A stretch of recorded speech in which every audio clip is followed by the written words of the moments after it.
Okay, Mom, I'm keeping my word.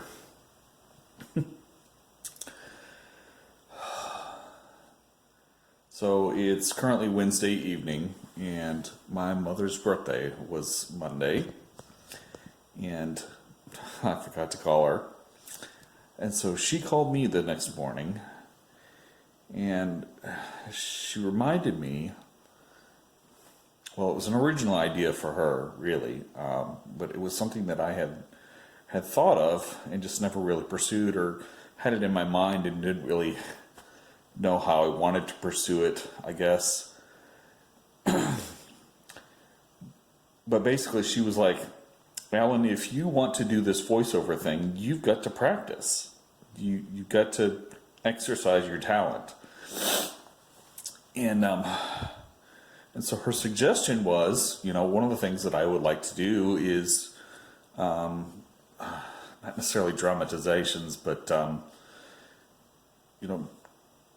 reading the Bible,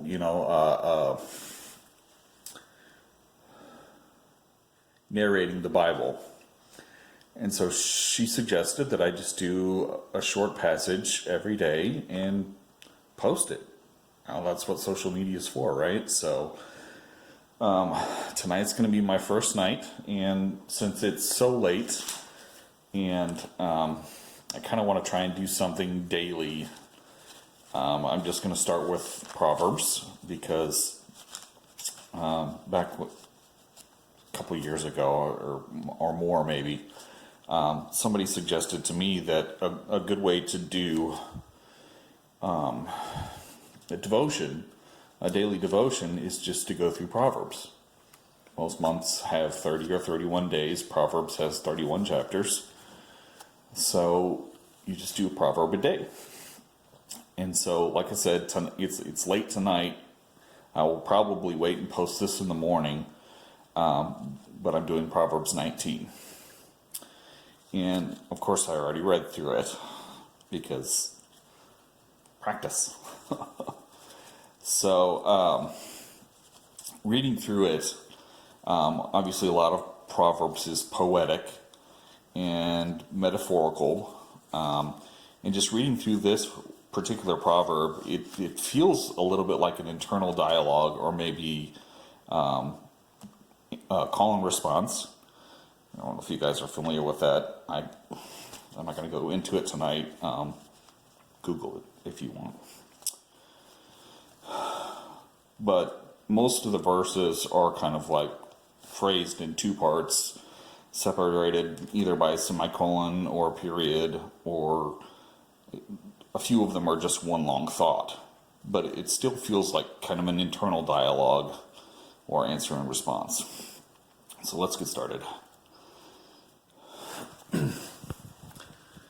Better a poor man who lives with integrity than someone who has deceitful lips and is a fool. Even zeal is not good without knowledge, and the one who acts hastily sins.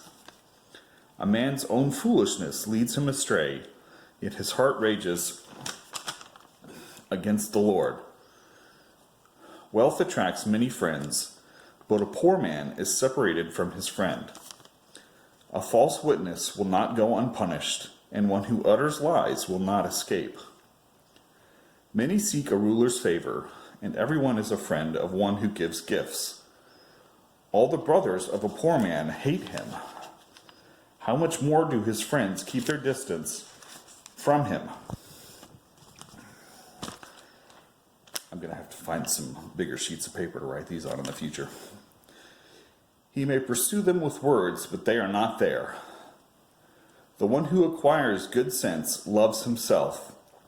One who safeguards understanding finds success. A false witness will not go unpunished, and one who utters lies perishes. Luxury is not appropriate for a fool. How much less for a slave to rule over princes? A person's insight gives him patience, and his virtue is to overlook an offense. A king's rage is like the roaring of a lion, but his favor is like dew on the grass. A foolish son is his father's ruin, and a wife's nagging is an endless dripping. A house and wealth are inherited from fathers, but a sensible wife is from the Lord. Laziness induces deep sleep, and a lazy person will go hungry. The one who keeps commands preserves himself. One who disregards his ways will die. Kindness to the poor is a loan to the Lord, and he will give a reward to the lender. Now, this verse 18, there was a note on it that I really appreciated, so I went ahead and wrote that down real quick too. Discipline your son while there is hope. Don't be intent on killing him.